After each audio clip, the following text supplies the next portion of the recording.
आज की ये कहानी है आज़ाद भारत के पहले चुनाव की और चुनाव आयोग के बनने की। उस समय की कुछ आप लोग अपनी स्क्रीन पर फोटो भी देख रहे होंगे। चुनाव आयोग की भी आप लोग फोटो देख रहे होंगे। जो आप देखिए विधानसभा, राज्यसभा, लोकसभा, राष्ट्रपति, उपराष्ट्रपति के चुनाव होते हैं ना, उन्हें भारतीय निर्वाचन आयोग करवाता है, इलेक्शन कमीशन ऑफ इंडिया। और आपके राज्यों में जो स्थानीय चुनाव होते हैं, सरपंच के, नगर पंचायत, नगर पालिका, नगर निगम, इनके लिए हर राज्य में उनका चुनाव आयोग होता है अपना। उत्तर प्रदेश में उत्तर प्रदेश निर्वाचन आयोग, मध्य प्रदेश में मध्य प्रदेश निर्वाचन आयोग आप लोगों को देखने को मिलेगा। देखिए ये हमारा प्यारा भारत आप लोगों को दिखाई दे रहा है। तो साल 1947 के 14-15 अगस्त की मध्यरात्रि को भारत को आज़ादी मिली। भारत की जनता इस लम्हे का एक लंबे समय से इंतजार कर रही थी। आज़ादी के बाद देश के सामने कई सपनों को साकार करने की चुनौतियां थीं। इसीलिए आप देखते हैं कि हर साल 15 अगस्त को आप लोग स्वतंत्रता दिवस मनाते हैं, आज़ादी का दिन मनाते हैं। सबसे बड़ी चुनौती यह थी कि किस तरह से आज़ादी के बाद देश का शासन लोकतांत्रिक सरकार के जरिए चलाया जाएगा, जो सभी लोगों के हितों के लिए काम करेगी। ऐसा करना आसान काम नहीं था, और जिस तरह से भारत को आज़ादी मिली शायद ही वैसे कोई दूसरा देश आज़ाद हुआ हो। भारत आज़ाद तो हुआ, लेकिन बंटवारे के साथ। इस बंटवारे में देश के अभूतपूर्व हिस्सा और विस्थापन का एक दौर देखा। इन मुश्किल हालात में आज़ाद भारत को अपने सपनों को हासिल करने की यात्रा शुरू करनी पड़ी। जो पाकिस्तान आप लोग देख रहे हैं ना, बांग्लादेश आप लोग देख रहे हैं ना, ये पहले भारत का हिस्सा हुआ करता था। 1947 में भारत से अलग होकर पाकिस्तान हो गया था, और बांग्लादेश भी पाकिस्तान को ही मिला था। फिर 1971 में बांग्लादेश आज़ाद हुआ था पाकिस्तान से अलग होकर। सभी लोगों को वोट देने का अधिकार।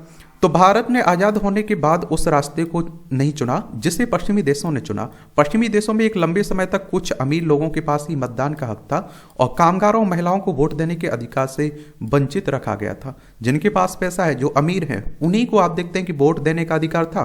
कहाँ? पश्चिम के देशों में। लेकिन भारत में ऐसा नहीं था। आज़ाद भारत ने वयस्क मताधिकार के आधार पर आम चुनाव करवाने का फैसला किया। यह एक अभूतपूर्व फैसला था, जिसकी बदौलत नए भारत की किस्मत तय होनी थी।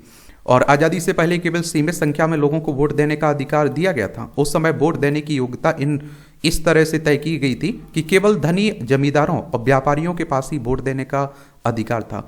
आज़ाद होने के 2 सालों के भीतर भारत में चुनाव आयोग की स्थापना हुई, और मार्च 1950 में सुकुमार सेन को पहला मुख्य चुनाव आयुक्त नियुक्त किया गया। देखिए, जो इलेक्शन कमीशन ऑफ इंडिया है ना, एक संवैधानिक संस्था है। संविधान के अनुच्छेद 324 के तहत चुनाव आयोग की स्थापना की बात की गई है। 25 जनवरी 1950 में स्थापना हुई थी। 25 जनवरी को आप लोग मतदाता दिवस मनाते हैं। नई दिल्ली में इसका हेडक्वार्टर देखने को मिलेगा। सुकुमार सेन पहले मुख्य चुनाव आयुक्त थे। पहले वोट डालने की उम्र आप देखते हैं कि 21 साल हुआ करती थी। आगे चलकर आप देखते हैं कि इसे 18 साल किया गया था। कौन थे सुकुमार सेन? तो अंग्रेजी अखबार द टेलीग्राफ के मुताबिक सुकुमार का जन्म 2 जनवरी 1899 में हुआ था। उनके पिता अक्षय कुमार सेन एक नौकरशाह थे। सेन ने कोलकाता की प्रेसिडेंसी कॉलेज से गणित में ग्रेजुएशन की पढ़ाई पूरी की, और फिर आगे भी पढ़ाई पूरी करने के लिए लंदन यूनिवर्सिटी में दाखिला लिया, और यहाँ उन्हें गणित में गोल्ड मेडल से भी सम्मानित किया गया। साल 1921 में सेन ने भारतीय सिविल सेवा ज्वाइन की। फिर अगले 2.5 दशकों तक सेन ने पूरे भारत में अलग अलग पदों पर न्यायपालिका में काम किया। साल 1947 में सेन को पश्चिम बंगाल का मुख्य सचिव नियुक्त किया गया, और जहां उनकी मुलाकात वरिष्ठ कांग्रेसी नेता डॉक्टर विधान चंद्र रॉय से हुई। बीसी रॉय की ही सुकुमार सेन को भारत के पहले चुनाव आयुक्त के रूप में पदभार संभालने के लिए दिल्ली ले गए थे। नियुक्त होने के अगले महीने में ही जनप्रतिनिधि कानून संसद में पारित कर दिया गया, और जिसके बाद भारत के पहले प्रधानमंत्री जवाहरलाल नेहरू ने अगले बसंत तक देश में चुनाव कराने की इच्छा जाहिर की। पहले चुनाव में कई चुनौतियां आई। तो इतने कम समय में भारत जैसे बड़े देश में चुनाव करवाना एक मुश्किल काम था। भारत में हुए पहले आम चुनाव में करीब 17 करोड़ लोगों ने हिस्सा लिया, और जिसमें 85% लोग ना तो पढ़ सकते थे और ना ही लिख सकते थे। कुल मिलाकर करीब 4500 सीटों के लिए चुनाव हुआ था, और जिसमें 499 सीटें लोकसभा की थीं। उस समय आप देखते हैं कि साक्षरता बहुत कम थी, एक तरह से पढ़े लिखे लोगों की संख्या कम थी। सुकुमार सेन के सामने कई तरह की चुनौतियां थीं, जैसे कि ज्यादातर अशिक्षित मतदाताओं के लिए पार्टी चिन्ह, मतदान पत्र और मतपेटी किस तरह की बनाई जाए। साथ ही चुनाव के लिए मतदान केंद्र का भी चयन करना था। इसके अलावा ईमानदार और सक्षम मतदान अधिकारी की भी नियुक्ति करनी थी।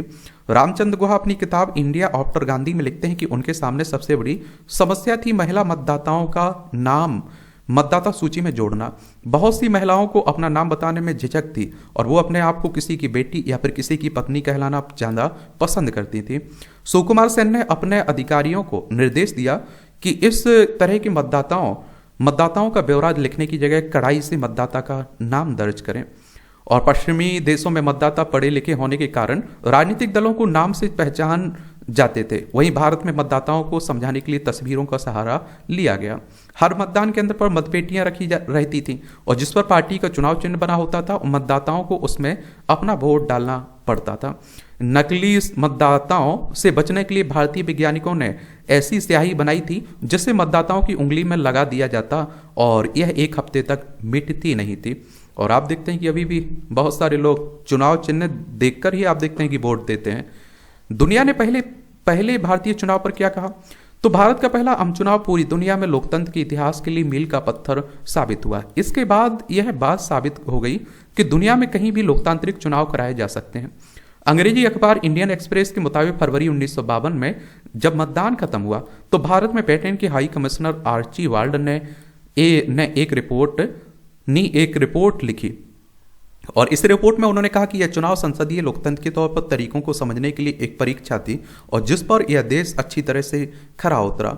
रामचंद्र गुहा अपनी किताब इंडिया आफ्टर गांधी में लिखते हैं कि एक तुर्की पत्रकार ने कहा कि जनता के सामने एक तरफ विकल्प था कि वो वर्चस्ववादी संप्रदाय के अलगाववादी और निरपेक्षवादियों को चुने, तो दूसरी तरफ धर्मनिरपेक्षता, राष्ट्रीय एकता और आधुनिकता और बाकी दुनिया के सारे साथ भाईचारे के व्यवहार का विकल्प था।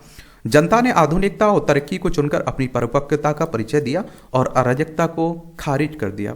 और उस समय आप देखते हैं, मैं कह देता हूं ना कई बार कि आज के नेताओं के मैं उस समय के नेताओं में जमीन आसमान का फर्क हुआ करता था। अब देखिए इतनी सारी समस्याएं थी, उनका समाधान हुआ, उन्हें खत्म किया गया, क्योंकि उस समय हर जो भी नेता था उसका एक ही सपना था, एक तरह से उसका सिद्धांत था कि कैसे देश आगे बढ़ाया जाए। आजाद भारत के पहले वोटर। भारत के पहले आम चुनाव का पहला वोट 25 अक्टूबर 1951 को हिमाचल प्रदेश की चीनी तहसील अब किन्नौर जिला में डाला गया था। यह पहला वोट हिमाचल प्रदेश के किन्नौर जिले के रहने वाले श्याम सरन नेगी ने डाला था। उन्होंने पहले आम चुनाव से पहले ही अपना वोट डाल दिया था क्योंकि सर्दियों में बर्फबारी से उनकी घाटी बाकी दुनिया से कट जाती थी और इससे बचने के लिए अधिकारियों ने यह कदम उठाया था। देश के दूसरे भागों में जनवरी और फरवरी 1952 में ही मतदान कराया गया था और श्याम सरन नेगी चीनी तहसील अब किन्नौर जिला में एक स्कूल अध्यापक थे और उन्हें पहले चुनाव के दौरान मतदान कराने की ड्यूटी दी गई थी। हिंदुस्तान टाइम्स के मुताबिक उनके बेटे चंदेर प्रकाश कहते हैं कि मेरे पिता ने मतदान कराने वाले अधिकारियों से पहले चीनी अब किन्नौर में अपना वोट डालने और फिर अपने मतदान केंद्र पर लौट जाने का अनुरोध किया और जहां उन्हें ड्यूटी सौंपी गई थी और उनके इस अनुरोध को अधिकारियों ने स्वीकार कर लिया और इस तरह वे देश के पहले मतदाता बन गए थे। 2022 में 105 वर्ष की आयु में उनकी डेथ हुई है। चुनाव आयोग के बनने का सफर। भारत में चुनाव संवैधानिक प्रावधानों के मुताबिक होते हैं और साथ ही संसद द्वारा बनाए गए कानून भी इसमें अहम भूमिका निभाते हैं। इन कानूनों में जन प्रतिनिधित्व कानून 1950 और 1951 महत्वपूर्ण है।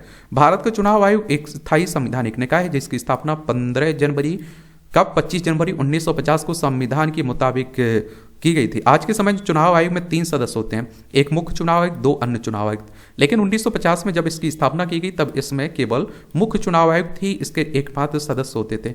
ऐसा 1989 तक चलता रहा। चुनाव आयोग की वेबसाइट के मुताबिक पहली बार 16 अक्टूबर 1989 को 2 अतिरिक्त आयुक्त नियुक्त किए गए थे, लेकिन उनका भी कार्यकाल बहुत कम यानी 1 जनवरी 1990 तक रहा और इसके बाद 30 सितंबर 1993 तक चुनाव आयोग में केवल एक ही सदस्य यानी मुख्य चुनाव आयुक्त ही रहे। फिर 1 अक्टूबर 1993 को 2 अतिरिक्त चुनाव आयुक्त नियुक्त किए गए।